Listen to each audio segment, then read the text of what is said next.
আসসালামু আলাইকুম।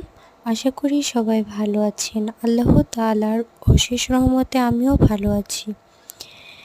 সৃষ্টিকর্তার দেওয়া সেরা উপহারের মধ্যে মায়ের কাছে যেন সন্তান সবচেয়ে দামি উপহার। সত্যি, প্রত্যেকটি সন্তানের হাসি তার মায়ের কাছে আকাশ ছোঁয়া পরিমাণ ভালো লাগা। আল্লাহ তাআলা সবার সন্তানকে ভালো রাখুক, সুস্থ রাখুক এবং নেক হায়াত দান করুক।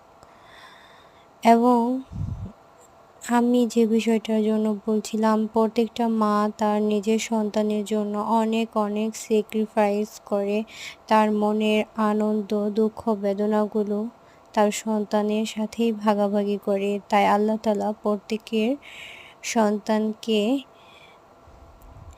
নেককার বানাক, এই দোয়াই করি। আল্লাহ তাআলা সবাইকে ভালো রাখুক।